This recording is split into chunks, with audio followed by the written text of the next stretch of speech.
Bueno, ahora vamos a ver la señalización a través de receptores acoplados a proteína G. Bueno, los receptores acoplados a proteína G, en inglés se dicen Ship Protein Coupled Receptor o GPCR, constituyen la familia más grande de receptores de la membrana celular y son los que van a mediar la mayor parte de las respuestas dadas por señales como hormonas o neurotransmisores. En humanos hay más de 800 GPCR y en ratón hay más de 1000. Y nuestros sentidos de la vista, olfato y gusto dependen de estos receptores. Bueno, estos receptores tienen una estructura muy conservada entre ellos y están formadas son proteínas transmembranas formadas por un solo polipéptido con 7 pasos transmembrana, que tienen una forma cilíndrica, como se puede ver en este esquema, y con el sitio de unión al ligando en el centro. Y todos estos receptores van a usar las proteínas G para traducir la señal al interior celular. Entonces, las señales extracelulares, ¿sí? Van a llegar y se van a unir al receptor, a los GPCR. Cuando llega una señal a este receptor sufre un cambio conformacional que le va a permitir activar a una proteína G trimérica. En algunos casos, esta proteína G inactiva puede estar físicamente asociada al receptor o puede asociarse al receptor una vez que el receptor se activó, ¿sí? Las proteínas G triméricas están formadas por 3 unidades, la subunidad alfa, la beta y la gamma. Cuando el GPCR está inactivo, la proteína G tiene una molécula de GTP unida en la subunidad alfa. Cuando el GPCR se activa por la unión de un ligando, el GPCR actúa como un GEF, ¿sí? Induciendo la liberación de GDP y la unión del GTP en la subunidad alfa. Entonces, la unión del GTP, o sea, la señal se une al receptor, esto genera un cambio conformacional en el receptor, que a su vez actúa como un GEF, entonces induce la liberación de este GDP, se une el GTP y la unión del GTP en la subunidad alfa de la proteína G, lo que va a hacer va a generar un cambio conformacional en la subunidad que gatilla, la disociación de la subunidad alfa de la proteína G del dímero beta-gamma, ¿sí? Este dímero, y ambas quedan activadas para poder interactuar con otras proteínas intracelulares, ¿sí? Y la subunidad alfa de la proteína G es una GTPasa que, se va a inactivar cuando hidroliza el GTP. Bueno, hay algunas proteínas G que van a regular la producción de AMP cíclico. Dijimos que el AMP cíclico es un segundo mensajero y distintas señales extracelulares pueden cambiar la concentración del AMP cíclico y generar respuestas diversas. El AMP cíclico se va a sintetizar a partir de una molécula de ATP. El AMP cíclico se genera a partir de una molécula de ATP por la adenilciclasa y se destruye, el AMP cíclico es destruido por una cyclic AMP fosfodiesterasa, ¿sí? Y hay muchas señales extracelulares que van a aumentar la concentración de AMP cíclico dentro de las células y estas señales activan GPCRs que van a estar unidos a proteínas G estimulatorias y en donde la subunidad alfa de estas proteínas G se une y activa a la adenilciclasa. Sin embargo, hay otras señales extracelulares que van a actuar a través de otros GPCR que van a reducir los niveles de AMP cíclico y esto lo van a hacer a través de proteínas G inhibitorias, las cuales van a inhibir la adenilatociclasa.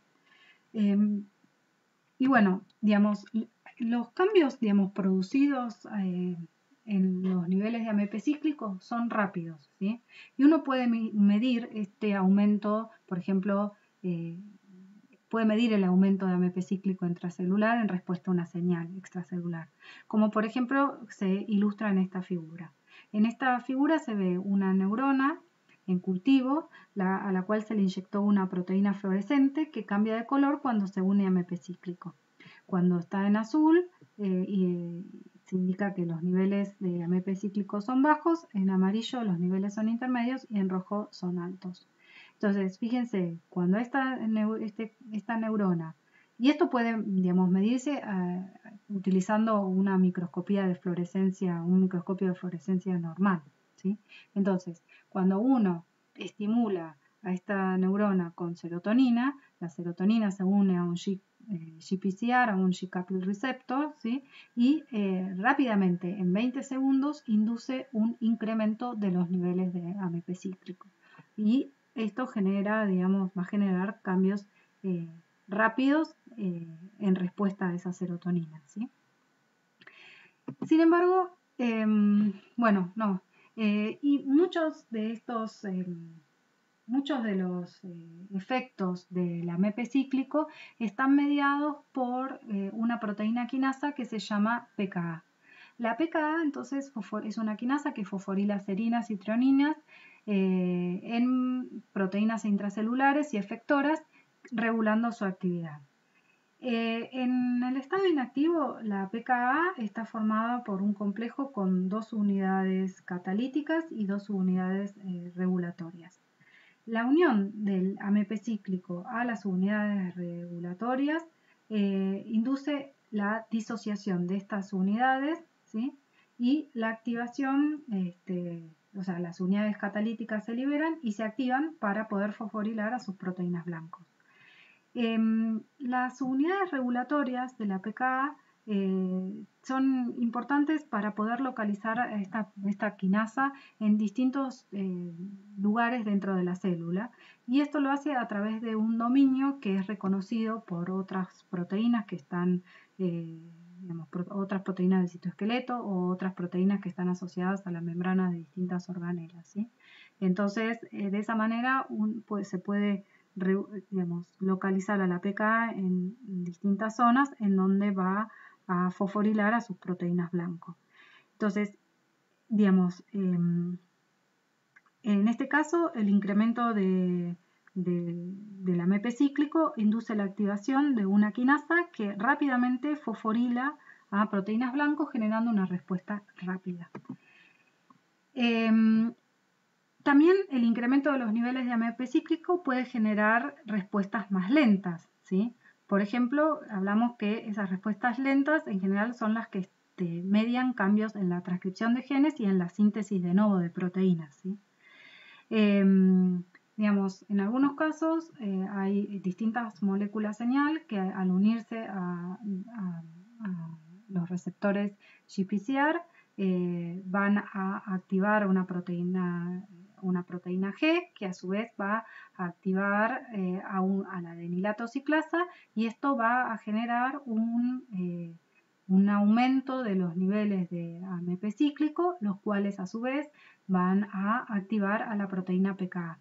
Esta proteína PKA puede traslocar al núcleo y allí activar a factores de transcripción, como por ejemplo este factor de transcripción que se llama CREB, que reconoce a una secuencia que se llama Cyclic AMP Response, o una secuencia que se llama Cyclic AMP Response Element, o sea, un elemento de respuesta AMP cíclico. O sea, la PKA fosforila a este factor de transcripción. Este factor de transcripción fosforilado recluta un coactivador y se unen a estos sitios CRE presentes en determinados genes, generando entonces la inducción de la activación de la transcripción de esos genes, ¿sí? En el cerebro este factor de transcripción CRE es muy importante y para procesos de memoria y aprendizaje. Bueno, así como hay algunos GPCR que producen un aumento intracelular de AMP cíclico, hay otros que producen aumentos intracelulares de calcio. Algunos GPCR, ¿y esto cómo se genera? Bueno, Estos GPCR que producen un aumento intracelular de calcio van a ejercer su efecto a través de la activación de proteínas G, que a su vez van a activar a una enzima unida a membrana que se llama fosfolipasa C-beta. ¿Sí? Esta fosfolipasa C-beta actúa en un fosfolípido inositol fosforilado llamado fosfatidil inositol 4,5-bifosfato, que está presente en la membrana interna de la membrana plasmática. La fosfolipasa C cliva a este fosfoinositol generando, digamos, dos productos. Uno es el diacilglicerol y el otro es el inositol 1,4,5-trifosfato o IP3. El IP3 es soluble en agua, con lo cual puede difundir hasta la membrana del retículo y se va a unir a unos canales, digamos, gatillados por cable, permitiendo la salida del calcio del lumen del retículo al citoplasma. ¿Sí? Este aumento de calcio en el citoplasma induce la translocación de otra proteína, una proteína quinasa que se llama proteína C, proteína quinasa C, que está soluble en el citoplasma, y con estos aumentos de los niveles de calcio se une a la cara citoplasmática de la membrana y se activa además por el diacilglicerol y por la fosfatidilcerina de la membrana. Y bueno, una vez que esta proteína quinasa se activa, es capaz de, a su vez, de fosforilar a distintas moléculas, a distintas proteínas intracelulares, generando distintas respuestas. El calcio, al igual que el AMP cíclico, es un importante segundo mensajero. El calcio en general se encuentra en concentraciones muy bajas en el citoplasma, mientras que en el lumen del retículo y el espacio extracelular su concentración es elevada. Y hay algunos estímulos, como por ejemplo la depolarización de la membrana en neuronas sobre todo, o el estiramiento de la membrana, y hay otras señales extracelulares que van a activar los canales de calcio de la membrana, permitiendo la entrada de calcio al interior celular. Y esa entrada, en general, la entrada de calcio al interior celular genera un montón de respuestas. En las células, en general, en las neuronas, quiero decir, produce una activación.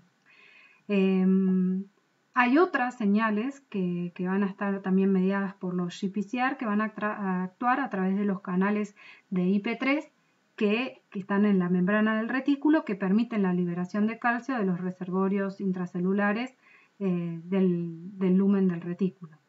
Y este calcio intracelular, este aumento en la concentración de calcio intracelular, es capaz de ser captado o bueno, el calcio intracelular es captado por una proteína que se llama calmodulina, que es una proteína receptora de calcio. Acá se muestra hay un esquema de la estructura de la proteína que es capaz es un polipéptido que tiene 4 sitios de unión a calcio y que va a regular o a gobernar muchas de las respuestas mediadas por calcio. ¿Sí? O sea que este aumento de calcio intracelular va a activar a esta proteína calmodulina, que a su vez va a activar a otra proteína quinasa dependiente de calmodulina, que es la CAM quinasa, y esta proteína CAM quinasa a su vez es capaz de fosforilar otras proteínas como factores de transcripción y de esa manera activar o inhibir la transcripción de distintos genes. La CAM quinasa, por ejemplo, se expresa también mucho en el cerebro, tanto de ratones, y media también un montón de respuestas dadas por calcio. Bueno, y ahora vamos a ver un poco sobre la señalización a través de receptores, pero unidos a enzimas. ¿Sí? Antes vimos la señalización a través de receptores unidos a proteína G, ahora receptores unidos a enzimas. Los receptores unidos a enzimas también son proteínas transmembranas, pero en este caso son proteínas transmembranas de un solo paso de membrana, que tienen el sitio de unión a la señal en la cara extracelular de la membrana y su dominio citosólico tiene actividad catalítica o es capaz de asociarse con alguna enzima.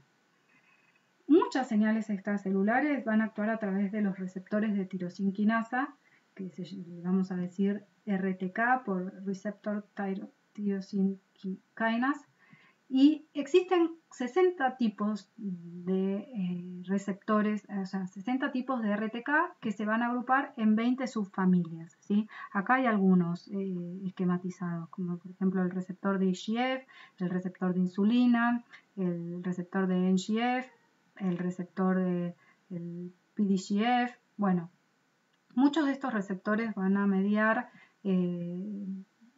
señales que involucran proliferación, crecimiento, ¿sí?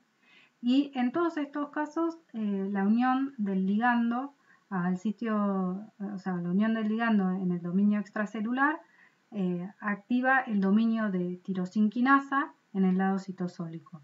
Y esto va a producir la fosforilación de las cadenas laterales de tirosina en la cara citosólica del receptor, creando, digamos, sitios de acoplamiento para distintas proteínas intracelulares que van a pasar la señal hacia el interior de la célula.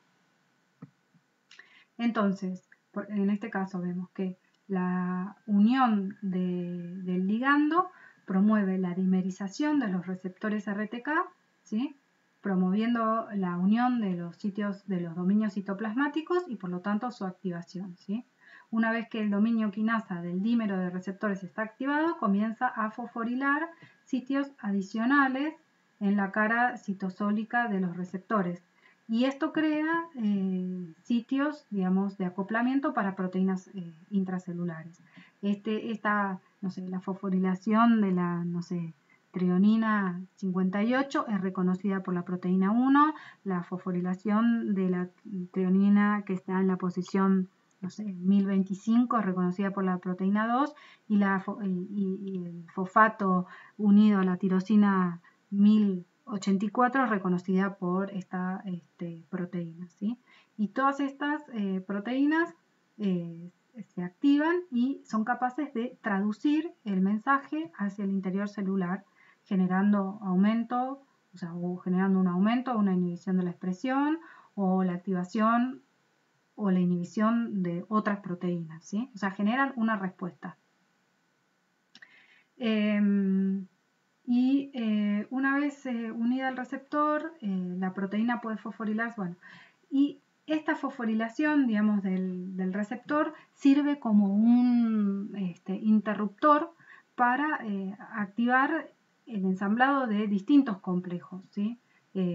Intracelulares de señalización y pasar el mensaje hacia el interior celular. Bueno, las proteínas de señalización intracelular que se unen a las fosfotirosinas de los receptores RTK lo van a hacer a través de unos dominios de unión a fosfotirosinas muy conservados que pueden ser dominios SH2 o dominios PTB. Entonces, fíjense, en estas tirosinas son reconocidas por la proteína quinasa PI3 quinasa que se une a través de estos sitios SH2. Este sitio es reconocido por este gap y entonces se une ahí a través de estos dominios, ¿sí? Y esta es la fosfolipasa C-gamma que reconoce estas tirosinas y se une a través de estos dominios. Bueno, la superfamilia de proteínas RAS está formada por varias familias de GTPasas monoméricas, ¿sí? Y la GTPasa RAS es la que media la mayor cantidad de respuestas de los receptores RTK.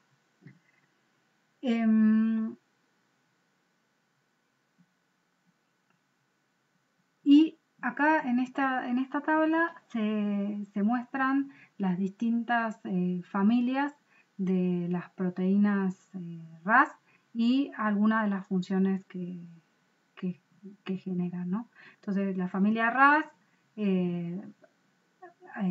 como que traduce la señal a través de los receptores RTK. La familia Rho va también a traducir la señal de receptores de la superficie, pero al citoesqueleto. Y estas otras, bueno, van a regular el ensamblado de proteínas, de las envolturas de las vesículas. Otras van a regular el tráfico intracelular de vesículas y otras van a regular el ensamblado de, digamos, del uso mitótico, ¿no? O sea que son GTPasas muy importantes en traducir señales que vienen desde el exterior hacia el interior. Y solo las familias de proteínas RAS y ROS transmiten la señal que llegan a los receptores de la superficie celular a través de la interacción con distintas proteínas intracelulares de señalización.